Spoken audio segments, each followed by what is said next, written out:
Good morning, everyone. We are just going to give it a minute. It looks like everyone's getting logged in okay. Give everyone time to connect to audio.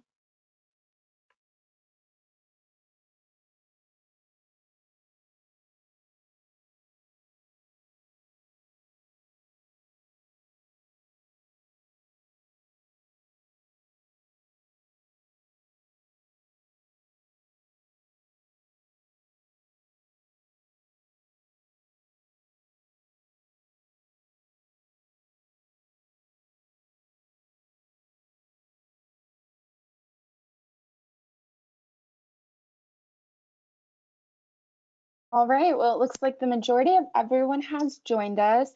Good morning, my name is Michaela Wishmeyer, and I'm going to be your moderator this morning.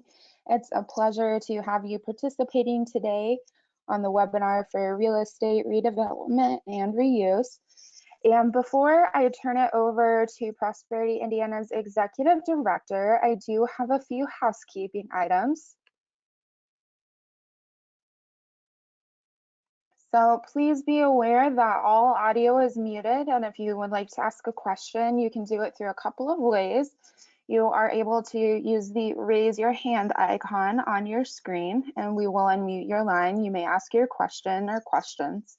And you can always type your question into the Q&A box, which is also located on your screen. We also all know that technology can be really trying these days. So if you do lose your connection, you can reconnect using the link that was previously emailed to you. And finally, if you are a Prosperity Indiana member after today's webinar, you can find both the presentation and recording available on our member portal.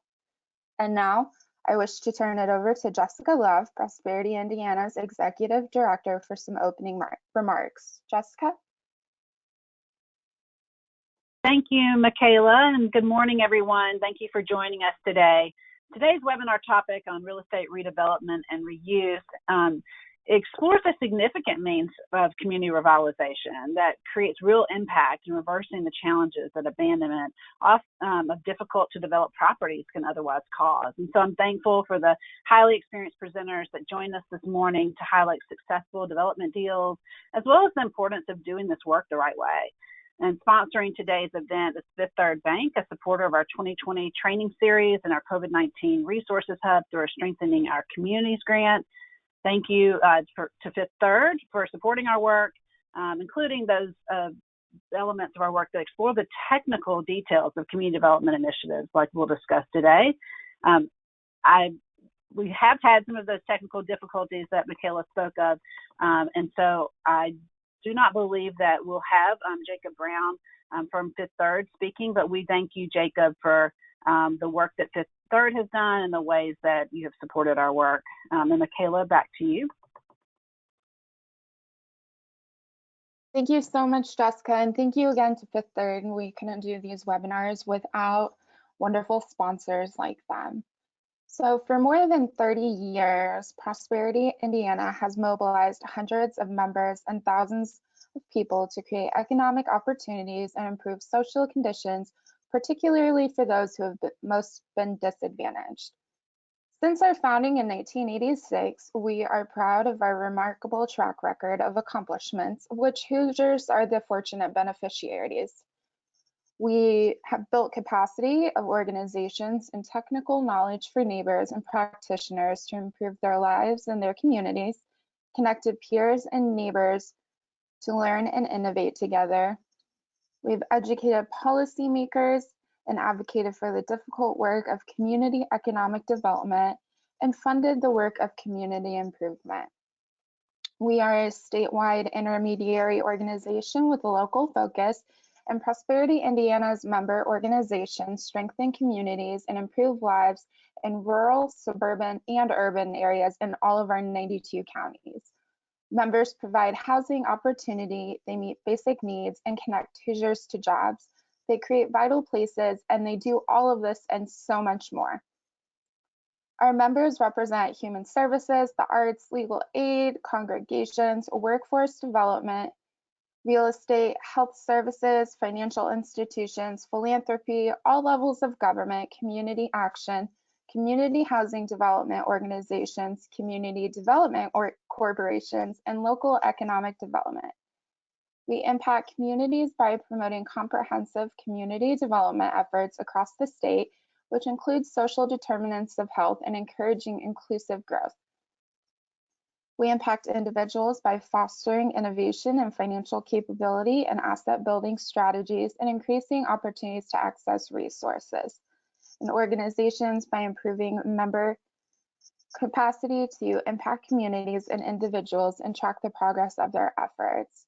We provide resources such as training and technical assistance. We engage the community and our members by bringing together residents and practitioners to learn and support each other. We provide advocacy by advocating for policies that support our members' work and keep members informed of policy at the state and national level. And we have customized signature services that include programs such as AmeriCorps, our outcomes platform, Empower Indiana, our community loan centers, Indiana Assets and Opportunity Network, Opportunity Starts at Home, and as an implementation partner for the Opportunity Investment Consortium. I would like to introduce our first presenter today, Erica Scott. She is the Vice President of Development for Herman and Kittle Properties and joined them in 2005. In her position as Vice President of Development, she leads a team of development directors focusing on the states of Colorado, Georgia, Indiana, Maryland, Michigan, Missouri, Oklahoma, Ohio, and Texas. Erica directly leads efforts in Herman Kittle and Properties, receiving allocations of $8 million in rental housing tax credits that resulted in over 2,600 affordable housing units. Additionally, Erica has led teams that have either developed or acquired another 2,100 affordable apartment homes, utilizing almost $26 million in rental housing tax credits and 1,600 market rate housing units. Total development costs for these 45 apartment communities total over $822 million. Erica has also developed 9 new self-storage facilities, accounting for over 4,200 storage units, while also working on the expansion of 2 existing facilities. In her position, Erica utilizes her knowledge and skill set attained from her experience at the Indiana Housing Finance Authority, now known as the Indiana Housing and Community Development Authority, or IHCDA, where she is the allocation manager. In this position, she was responsible for allocating over $25 million in federal and state funding, which allowed local units of government, for-profit, and nonprofit entities across the state of Indiana to complete affordable housing activities. Federal funds included home investment partnership programs and community development block grants.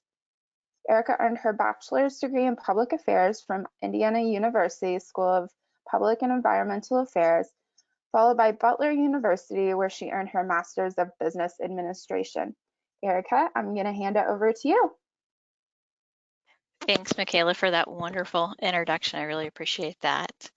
And thanks to Prosperity Indiana for having me on today. It's great to be a part of this. If you want to go ahead and move to the next slide, Michaela. So who in the world is Herman and Kittle Properties? We are a vertically integrated developer. Vertically integrated meaning that we develop properties, we also design them, build them, and manage them long-term. Again, we are in multifamily development. We dabble in both market rate and affordable housing. Our bread and butter, though, with probably 85 to 90% of our developments are affordable. In the state of Indiana, we use work with the Indiana Housing and Community Development Authority. We utilize their low-income housing tax credit program, both the 4% and 9% tax credits. We also often work with them for tax-exempt bonds. For home and CDBG funds, we'll either work with IHCDA or a local unit of government. And then the Federal Home Loan Bank of Indianapolis has also been a wonderful partner for us using their affordable housing program. Okay, so where is Herman and Kettle located? We do have a national footprint. We go as far west as Colorado, as far south as Florida. Currently right now to the east to Ohio, but actually this week I'm off to Maryland to look at a site there. So definitely a growing footprint. We are the nation's 6th largest affordable housing developer and the 11th largest affordable housing owner. So why in the world, with all the things that we're working on, would we ever want to work on a brownfield site? Well, there are a lot of brownfields that are in fantastic markets. Some of our best markets that we look at, there's very limited land opportunities.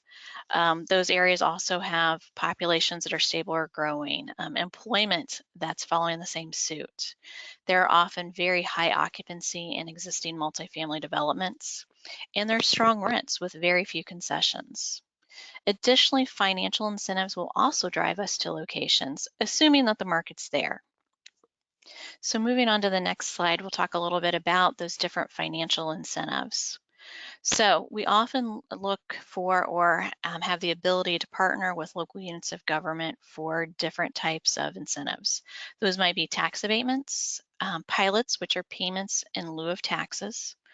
There's often tax sale properties that we can take advantage of, and local units of government will oftentimes provide infrastructure improvements. That might be sidewalk, it might be sewer and water, either repairs or extensions, those types of things that really can help drive the bottom line of a development.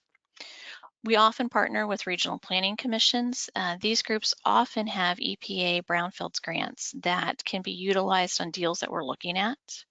Local nonprofits are wonderful partners, whether they provide services for our properties or often we help develop for them, where the nonprofit locally will be the long-term owner of the site.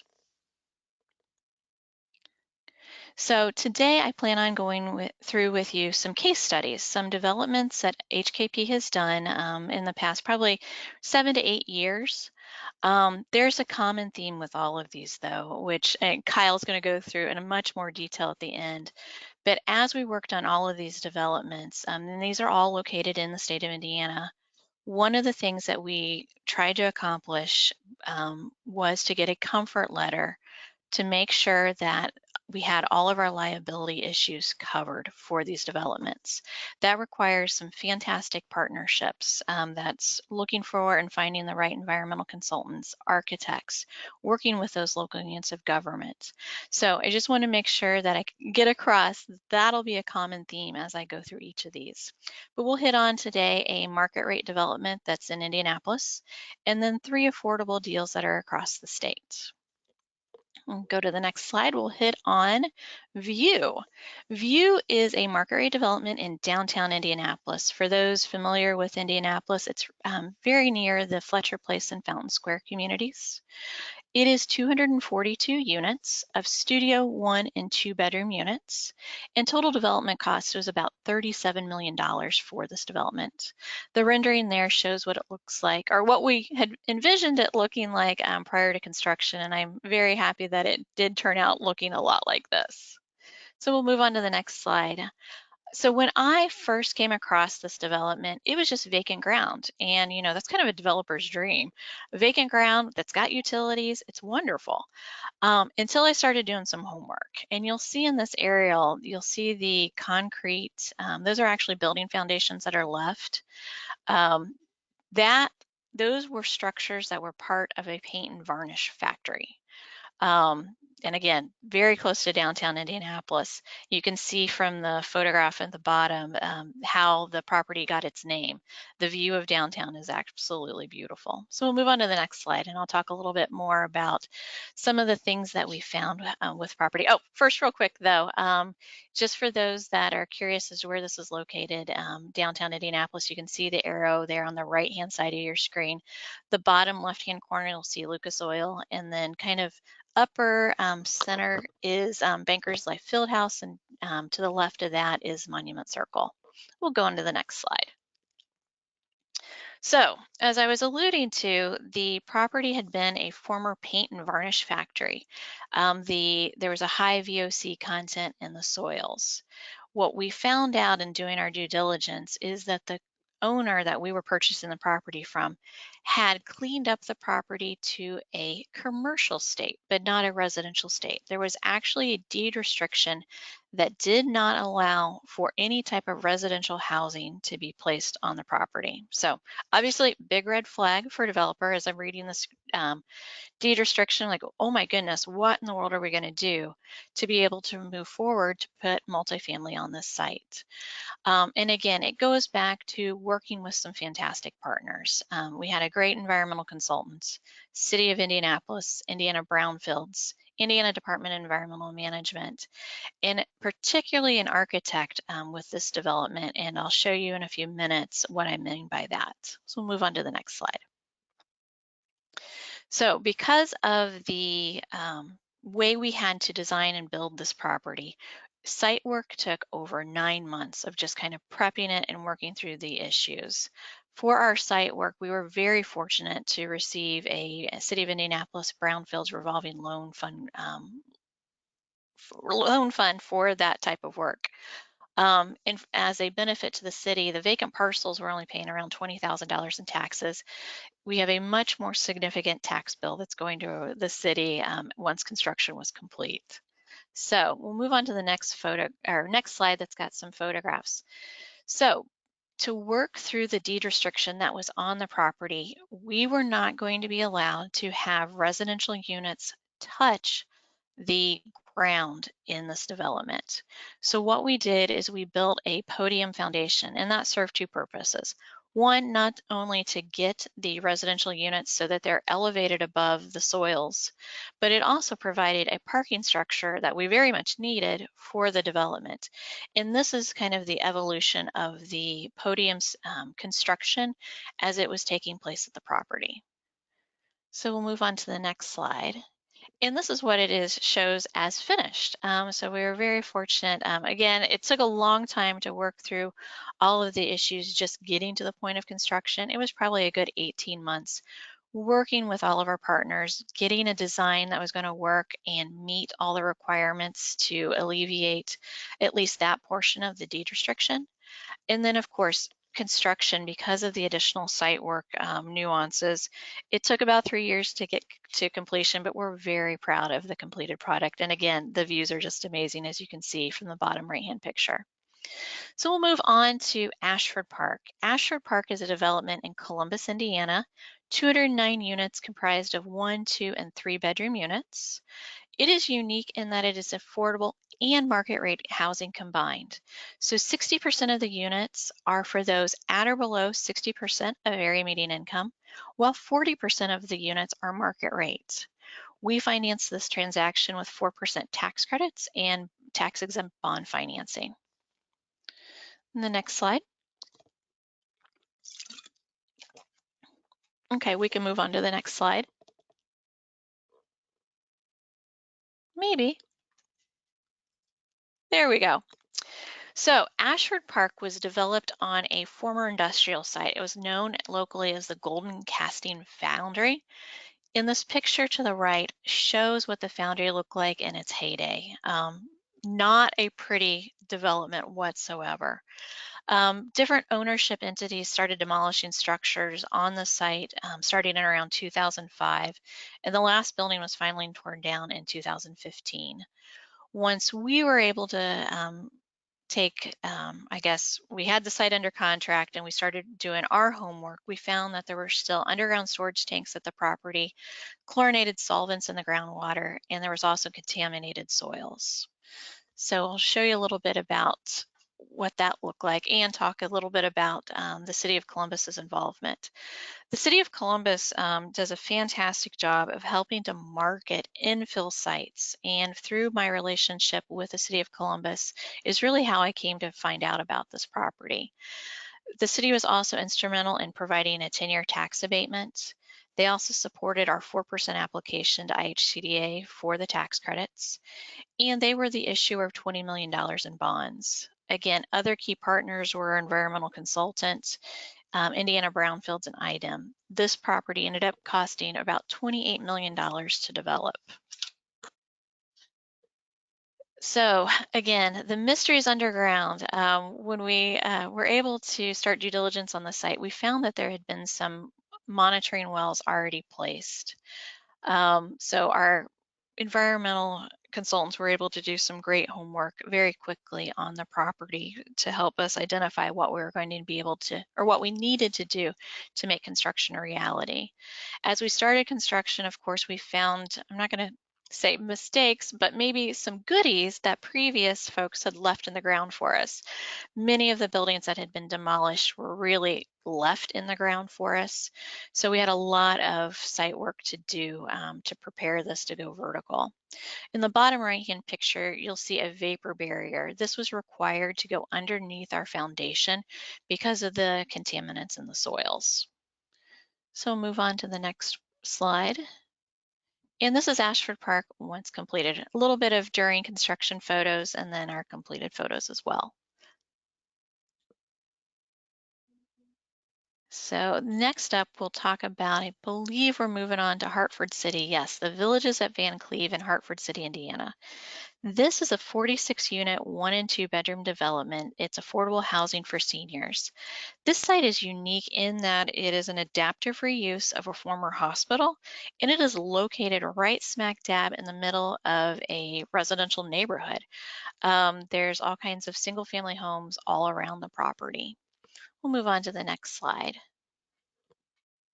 So this property had been vacant for years. The stories of things that I heard about this property were very interesting as I started talking to locals.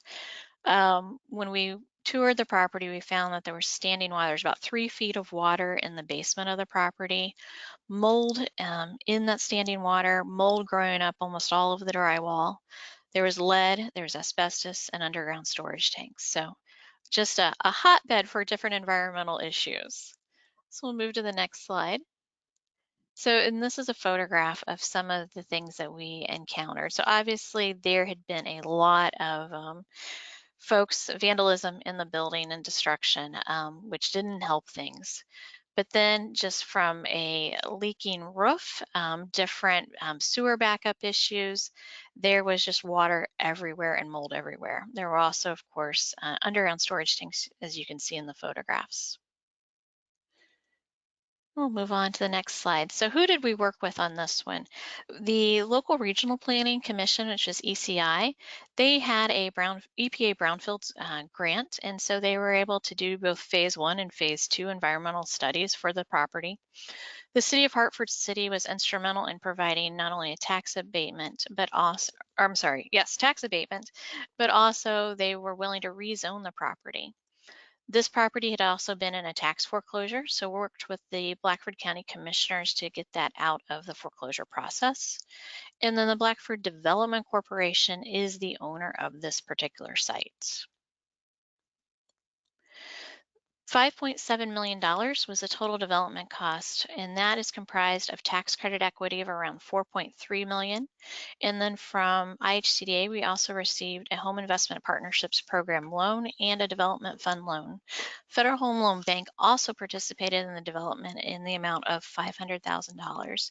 And you can see these photographs are from when it's finished. I think I've got a few more finished photographs that follow.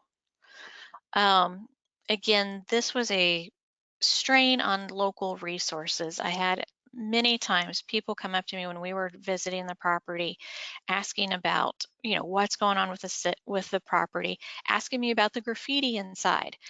We knew people were getting in and out of there, and it was just not a safe environment.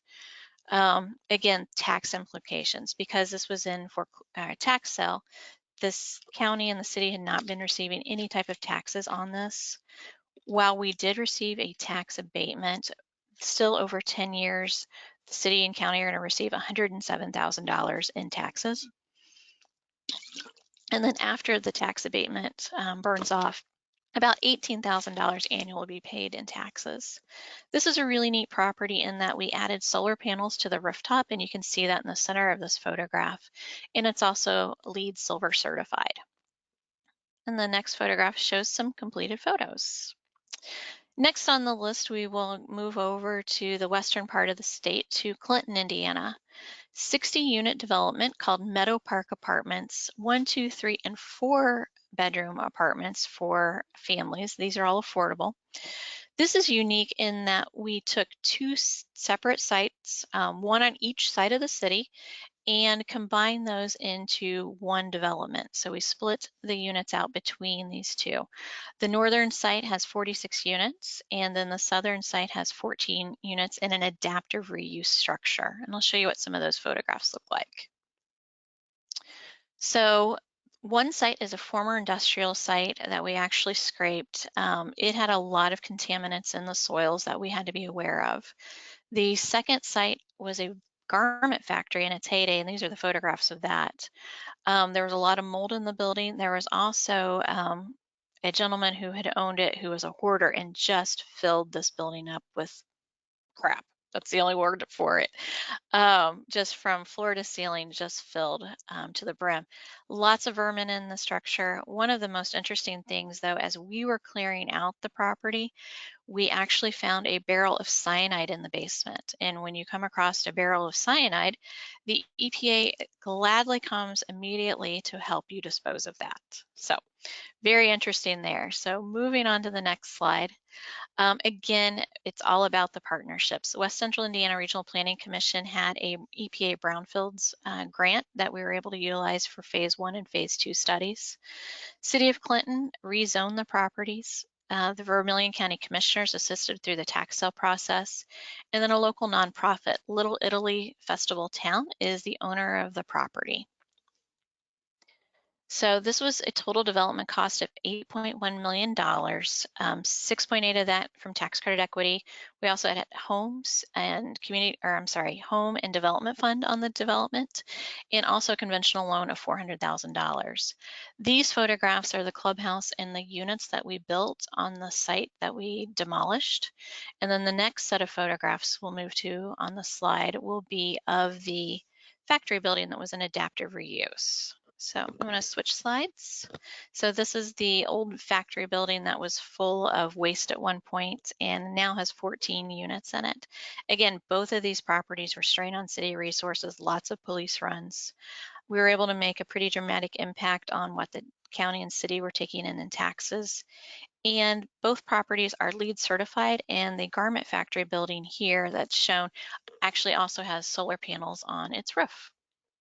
So we'll move on to the final case study today. This is Riverside Villa in Ligonier, Indiana. For those that aren't familiar with Ligonier, that is in the northeast corner of the state, up near Shipshewana, in that neck of the woods, kind of north of Fort Wayne. Ligonier contains 54 units of 1 and 2 bedrooms. It's affordable housing for families. This property is situated just north of the downtown kind of main commercial corridor, and we tried to keep that in mind as we were developing the site. It also sits right along the Little Pigeon River. So we'll move on to the next slide. So when I first saw this site, I came up to it and I said, wow, that is a really pretty red brick building. Look at the arches over those windows. I think I can reuse this. It had a lot of history to the town. And then unfortunately, when I drove to the other side of the property, we're going to see what that looks like in the next slide. So we'll move to that. And I quickly found that it was not structurally sound, unfortunately. So one whole side of the building had collapsed, and due to that, we were unable to save the building. But what we did was we then worked with the city. They were able to apply for CDBG funding through OCRA to demolish that structure. That also included asbestos abatement and cleanup of the soils, which contain lead, arsenic, and benzopyrene. So quite a substantial cleanup there. So by the time we were able to get involved with the property and apply for our tax credits, we'll move on to the next slide, it was just a vacant piece of ground. From there, we worked with the city to really come up with a design that fit the downtown. We worked with them on a rezone and also a tax abatement approval. And again, just like with all the other developments that I've talked about through these case studies, environmental consultants, brownfields, IDEM, and an architect are some of your best friends. This particular development was $7.8 million in total development cost. IHCDA participated with tax credits, development fund, and then we had a deferred developer fee of about $50,000. So this is the property during construction. And the next slide, I think, will show it as completed. So we're very happy with the way this turned out as well.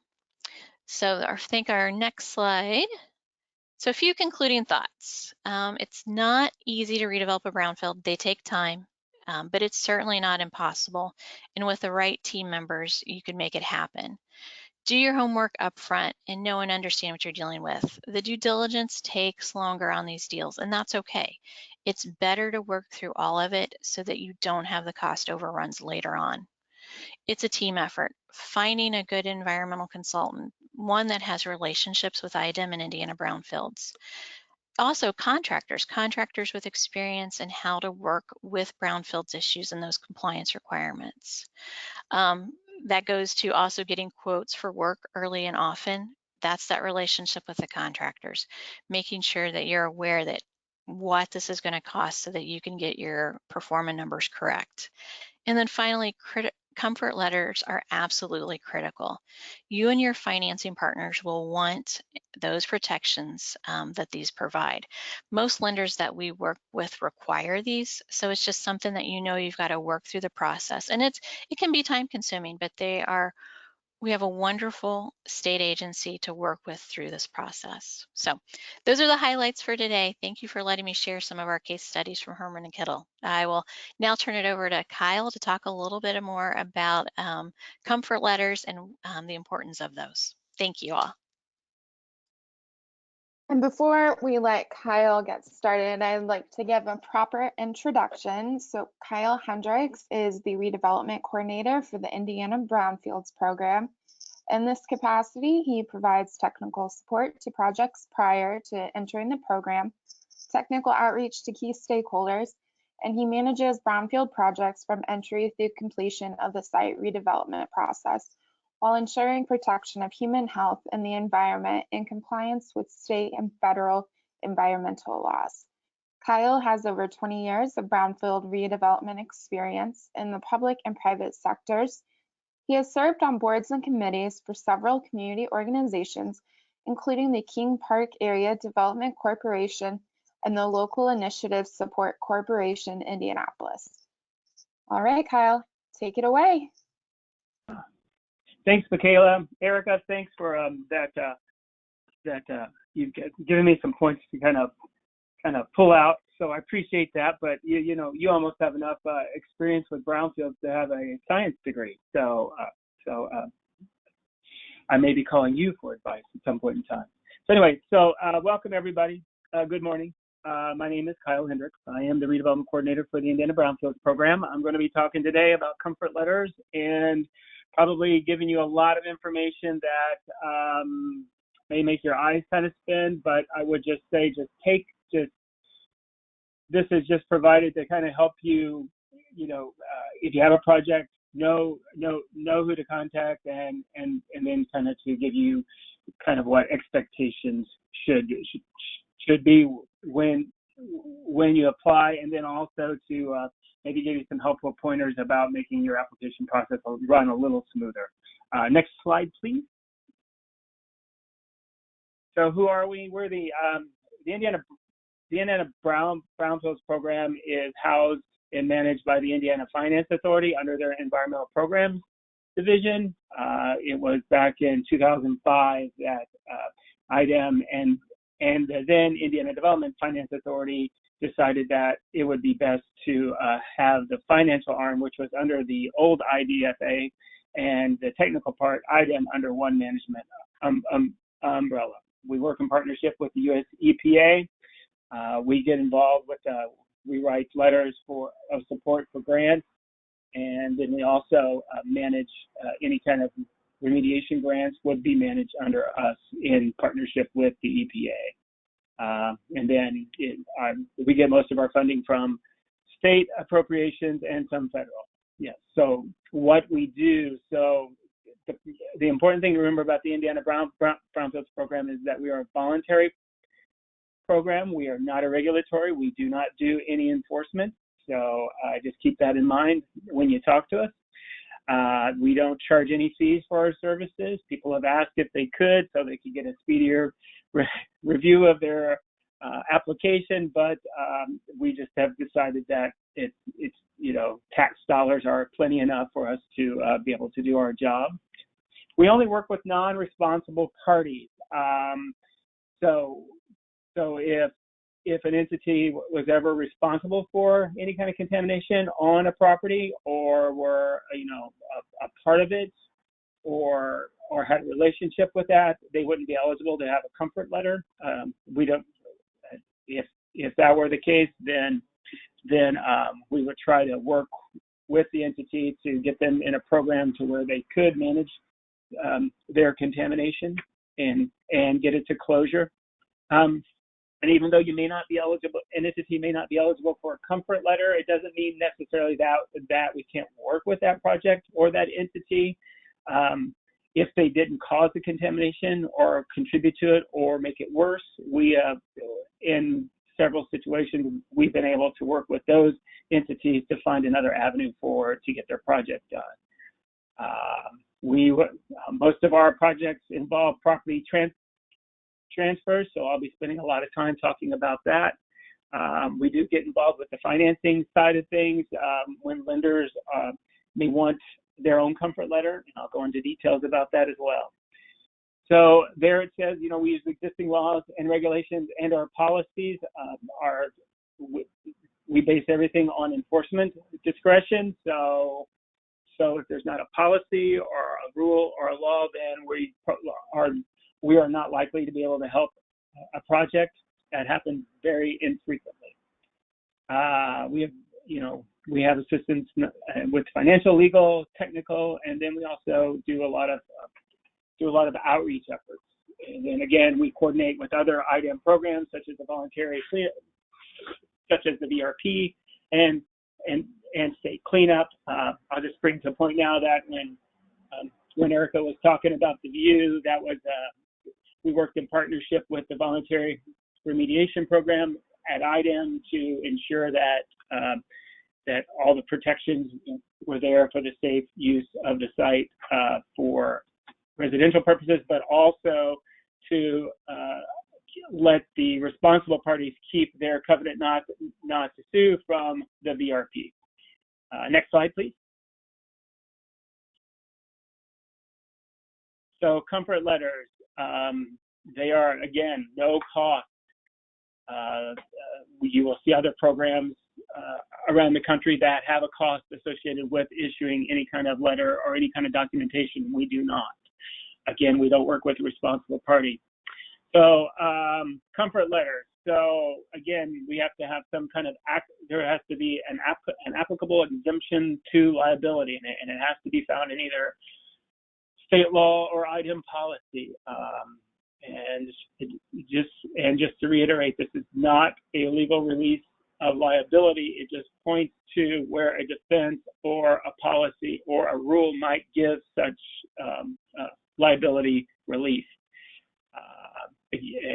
And those would include government entities, creditors, lenders, not the statutory owner of an underground storage tank. You see there, that one's a little complicated. That one can be quite time consuming, but we have done those as well. We can work with nonprofit corporations. There's state law that helps them when they are trying to acquire properties. But the large majority of our work involves the bona fide prospective purchaser defense and establishing that under the all appropriate inquiry requirement that is both the federal and the state rule. And then we do also have the contaminated aquifer or property containing contaminated aquifer policy. That IDEM states that if the only reason that contamination is on the property from an off-site source and we can determine that 100%, then you wouldn't be held responsible. I'll go into more detail about that later.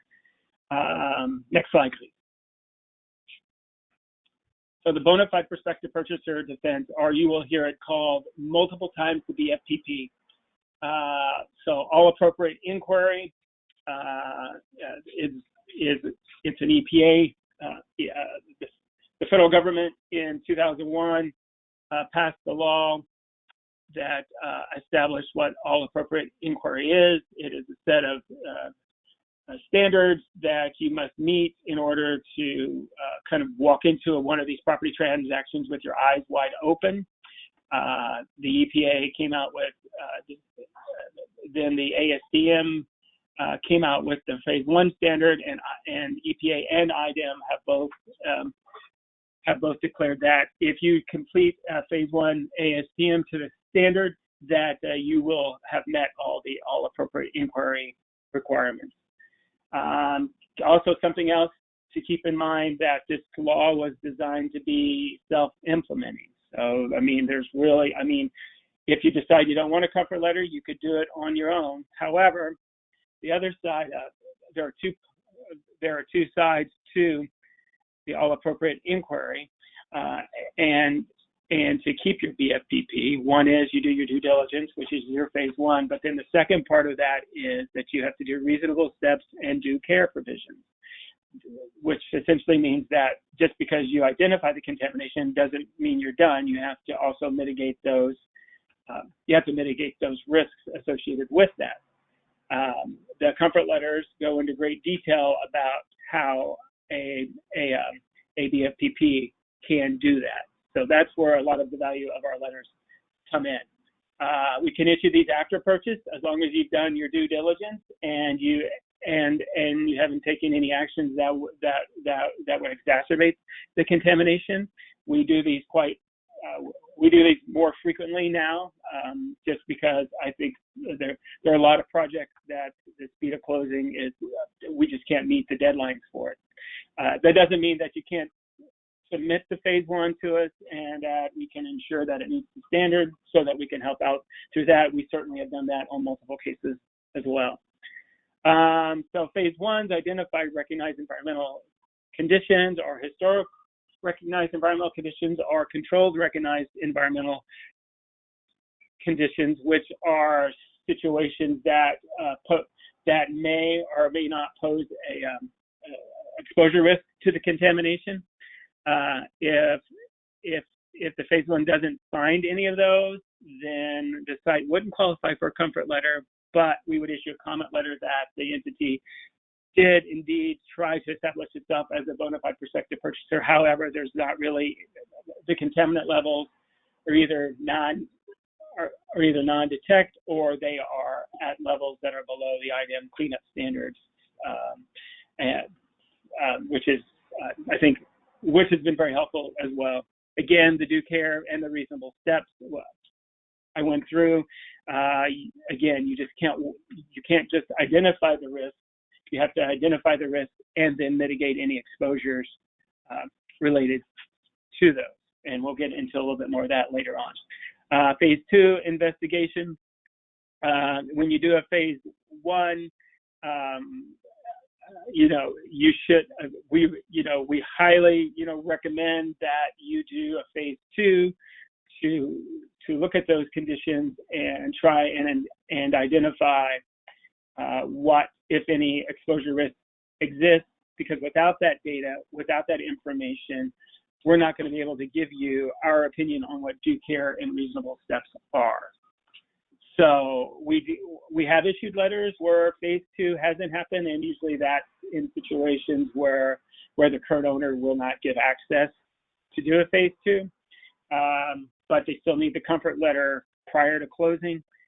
Our letters will just say that as part of a reasonable step that you need to investigate the conditions identified in the phase 1. Next slide, please. And I'm not going into detail over a lot of the bullet points. They're there. If you have questions about it, just please let me know. The phase 1 environmental assessment, again, some key points here. It has a 1-year shelf life from the date of the report. However, there is a viability date of 180 days. So every 180 days, you need to update the interviews, liens, government record reviews, visual inspections, and then the environmental professional that prepares the phase 1 must must declare that they are indeed, they meet the definition of an environmental professional under the ASTM standard. And it has to be, and your phase one has to be viable at the time of closing. I've had a major project up in northern Indiana, missed it by 4 days, and we couldn't issue them a comfort letter. Again, it's 180 days, it's not 6 months. That was the problem with that project up north. And if you have questions about it, you can always give us a call. We have a chart you will see later on. We have this table that helps you understand that helps you determine what that viability date is. Next slide, please. The user questionnaire. So this has always been kind of, an interesting situation.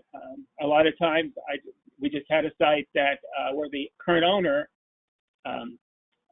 of the property being assessed by a phase one completed the user questionnaire. The user questionnaire must be completed by the entity that will be on the deed for this site, and that entity must also have reliance upon the phase one, if not explicitly in the report, but it can, or through a reliance letter later on. And I do know that in a lot of situations,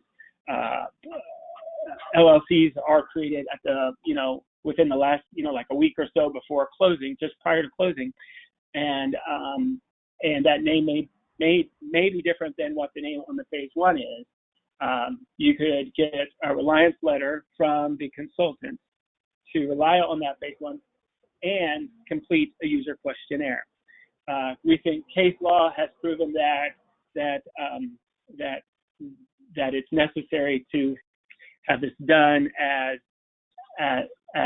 just having the phase one done even in your behalf, but then not doing the user questionnaire does it could mean the difference between having no liability or having some liability. And then there's some information there that if you want to go to the ASTM standard, you can find a sample. Next slide, please. RECs versus CRECs versus HRECs, and you'll hear those just all the time if you've had a phase one done. Recognized environmental condition, a controlled REC, and then a historical REC. A recognized environmental condition is just what it says, is that the environmental professional will identify through record search, through a site reconnaissance, whether or not there appear to be any kind of potential exposure risks to historical uses or even current uses on the property if it's still operating. A controlled REC would mean that there's still that a REC has been identified, however, through land use restrictions, the exposure to it has been eliminated and or greatly reduced. So those are controlled. They haven't gone away. They haven't met the definition for clean closure or that they meet the single family residential standards for the state. Those conditions that meet those or would have met them at the time that the release occurred would be a historical REC. So those are RECs that have been, they meet unrestricted, unconditional closure. So that's an HREC. They're a little, it's confusing. Even some environmental professionals have been known to confuse them before. Environmental professionals have been known to create their own terms. However, these are the terms that are associated with the phase one for the ASTM, and we will point those out. If you have questions, again, just please give us a call as you're going through it, and we can walk through all that. Next slide, please. Vapor encroachment condition. So a vapor encroachment condition is a REC. However, let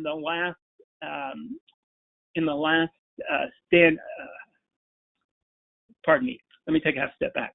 So when the rule came out in 2001, it was implied that that environmental conditions would be considered through the soil, groundwater, and vapor.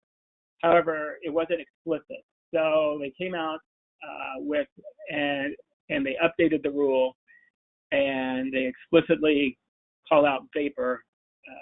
So now we look for, when we're going through a comfort letter, we look for the phase 1 to have a vapor encroachment condition discussion. This is by far the most, this is the exposure route that really is important for development, especially in residential development. And as Erica pointed out, you know, there are all kinds of goodies. I love that term, Erica, by the way.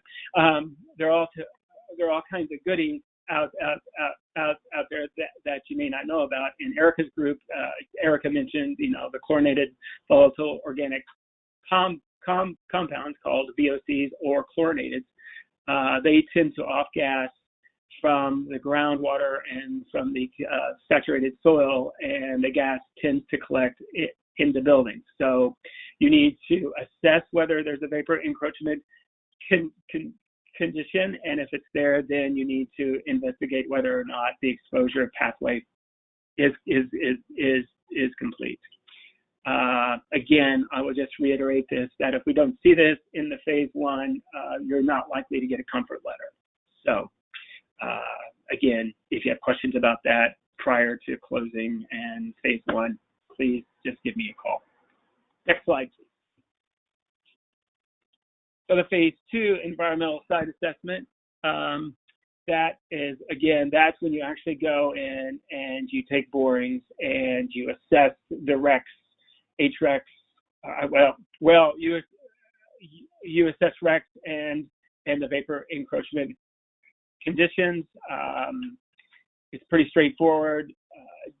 Again, you know, the important part is that any RECs or CRECs and HRECs and VECs identified in the phase 1, they must be investigated for us to issue a complete comfort letter. Exposure risk, I'll just go through that very, very quickly. The soil, it's about a direct contact, you know, how to alleviate that. Groundwater, drinking, is anybody going to drink it? Are vapors likely to accumulate in a building? Soil gas is, that's when we actually look at the gas coming off of the contamination. And then the indoor air is to determine whether or not the exposure pathway is complete with or without a remedy. Next slide, please. The contaminated aquifer policy, I think I went over that. I'll just do it briefly. We issue comfort letters for that. That's an IDEM policy, again, that talks about if you can prove to us that contamination there is solely from an off-site source and that there are no on-site sources, then you would not be held responsible for the cleanup of that. Next slide, please. I'm sorry, I'm kind of rushing through these. I see we're running out of time, and I want to give time for questions. Lender liability, we get these occasionally where a lender wants to, you know, identify exactly where its liabilities are. Indiana law has allowed for lending institutions just solely acting solely as a fiduciary, i.e., they don't have a vested interest in the property other than they're holding, you know, that they're going to loan the money to the developer, or that they've had or they have a relationship with the current a relationship with the owner. Then they would be exempt from any of the contamination on that. They would have liability relief. However, there is a marketing component to that, in that if they have to foreclose on it, that they just can't sit on it, that they would have to try and actively market it and get it back on, you know, and get it back into productive use. Next slide, please. Land use restriction. So the environmental restrictive covenant, I like to call it kind of a map for how you can, you know, safely use the site and mitigate the exposures that are associated with it. We draft those, so that's a unique part of our program. In most IDEM programs, the applicant or the responsible party, they would draft it, and then IDEM would review it. We, however, have found that if we draft it, we get exactly what we need to ensure that the exposure risks are mitigated. You can review that in draft, and you can suggest changes, depending on a change we have or have not accepted those. It also provides kind of a detailed property conditions as to, at the time that it's recorded, what the risks are, and then we have to just make sure we have the right deeds so that they can be recorded and properly recorded and attached to the deed. Next slide, please. Other letters, I'm just going to let that go through there. Thank you, Michaela, for pushing me through. Comfort letters, submittals, and timely. No, go forward. Just read through that. Those are just some other kind of letters that the program issues. If you have questions about those, I think they're pretty self-explanatory. The comfort letter, I think, submittal and the timeline process here is pretty straightforward. There's a link there. Just go to our website to download the most recent of those forms to ensure that you have filled it out correctly. That's one of the ways that we get so many requests. That's one of the ways that we can kind of just tell people, well, you didn't submit your form correctly. So just make sure you go to the website and look for the most recent forms. Again, you can call me and I can walk you through it. We're taking a minimum of 120 days once we get everything we need to get letters out the door. So there could be depending on when your phase one was done, there could be a good likelihood of you having to update the phase one and or have a brand new phase one done, depending on where you are in your process. And again, that link and some other factors is that how many sites we have in the queue and the number, is this a site that has 2 reports that I have to review, or is it a site that it has, 20 pages on the virtual file cabinet that I have to review? Next slide, please. Oh, that was the other letters. Next, all right, go through that one. Next slide, please, Michaela. Thank you. Comment request issues. I'm just going to leave those up there. Just keep in mind that if we have any issues, that just means more of a delay. The biggest one undoubtedly is the entity requesting the comfort letter is not on the form, or it doesn't have a reliance on the phase one. Again, we do realize sometimes they're not created until the last second. So what's some other ones there? Deed or legal description does not cover or apply to the site. We had one site that the legal description mapped out in Pennsylvania. So we have our GIS folks ensure that that the legal description and or deed, those are correct. I think I went over some of those other issues. Also, keep in mind, if you're working with a small business administration, they have a different definition for comfort letter. And they don't make the decisions in Indiana. They make them from a centralized location. I believe it's in California. If you have a project working with the SBA, please let me know. Please give me a call, and then we can talk about those. Next slide, please. Technical closure letters. So these were the letters I was talking about. If for some reason we're not, an entity that is not a responsible party but doesn't qualify for any of the comfort letters, we can start talking about closure letters. I will just tell you that in both of these instances, it's likely to require more work to be done than just getting a phase one done and a phase two. So just keep that in mind. And then the big difference between these is no further action letters we issue to solely petroleum sites, mostly, under ones that have underground storage tanks, prime example being abandoned gas stations.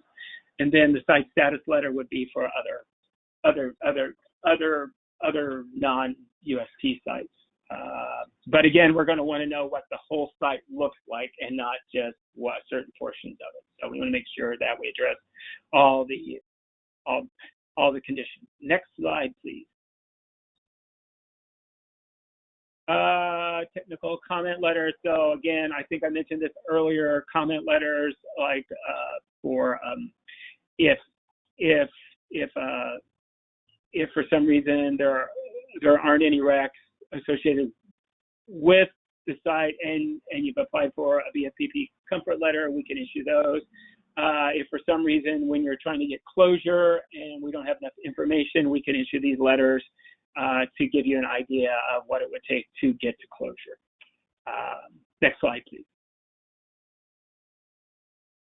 This is just kind of our history from 1998 to 2019. As you can see, it's been a steady increase. I think what I heard so far this year was 2020 is very similar to 2019 in the number of requests and letters that have been issued. Next slide, please. All right, so I just briefly want to go through a success story because Erica did such a great job on hers. Next slide, please. Whoa, financial. All right, maybe those got out of, oh wow, those got out of whack. I'm sorry. So financial, I'll just brief, I'm sorry about that. Okay, so the financial slide here just kind of walks through the things that we have available to local units of government and or, you know, potentially a partnership with local unit of government and a private entity. We do have a program that can help get a phase one done if that's what you require. Loans are probably so the 128A funding. We have limited funding to where we can help local units of government with some assessment and cleanup projects. That money is very limited. If you think you might have a project, just let me know and I can put you in touch with the right person for that. Again, that's the same with the Petroleum Orphan Site initiative, but that's solely for petroleum sites, abandoned gas station types, maybe I think we've done a couple of tank farms as well. The supplemental environmental project, we work with the IDEM Office of Enforcement that in lieu of an entity paying a penalty, maybe they've created a brownfield fund for an area. This happens frequently with the city of Indianapolis, so we might be able to help through there. And then loans, I can't remember what our loan fund is. We've been pretty successful in getting loans out and also using some of our loans for grants for big ticket projects.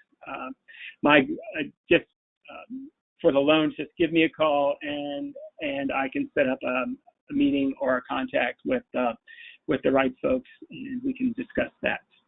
Next slide, please. I'm assuming this is going to be, no, state funding awards. All right.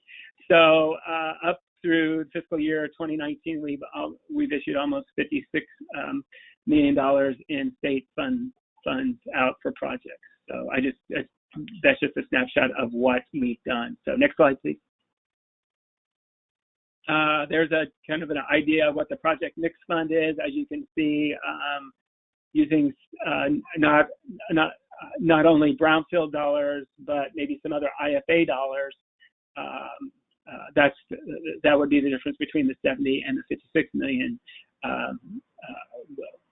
We're just a small part of the project, but it can oftentimes be kind of a key component to it to maybe get things going. Next slide, please. All right, there we go. I just had one slide out of order. My apologies. So this is the former Aztec Cleaners, Crown Laundry over on the Near East side of Indianapolis on East Washington Street. It's the 3 phases of development. I think they've done their second phase. That 29 planned opening apartments, I think that has happened. So this is a little older than some of the things that Erica had talked about. But I think the thing to look at there is that our return on investment is really high. Again, we're just a small part of it, but next slide, please. I think where we add a lot of benefit is when we start talking about the types of technical support we supplied to this. You know, we were able to issue, this side got multiple letters. It got multiple comfort letters as it changed ownership, and I think it's had a couple of fits and starts with a couple of projects, but in the end, we were able to get the developer exactly what they needed. Again, so 5 letters, and we only put $70,000 into it, but the letters, without a doubt, this is just a great example of where a comfort letter can be very, very helpful. They've got vapor mitigation systems in. They took out big tanks. Erica had mentioned EPA removals. EPA removals took out multiple tons of soil out of it, 13,580 tons of contaminated soil and underground storage tanks that were associated with the former dry cleaning operation. All right, I went through that really fast, but next slide, please. So there's a contact list. Keep that handy. If you contact me, I may send you to one of these other folks that have probably a little bit more expertise on certain of the certain products that we offer. If it's a comfort letter or phase 1, please give me a call at any time. And with that, I think I'm done, as I'm a little over. My apologies. Thank you so much, Kyle, and thank you so much to Erica as well for your time today. We do want to open it up for a couple of quick questions if anyone has them. If anyone has some particularly for Erica, I know she has to hop off the line here at any moment. You can use the raise your hand function or type it into the Q&A box. Are there any questions at this time?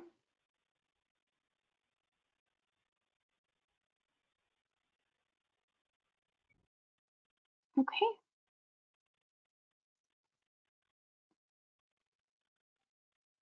It looks like Sarah, you had a raised hand. Did you still have a question? I'm going to unmute your mic.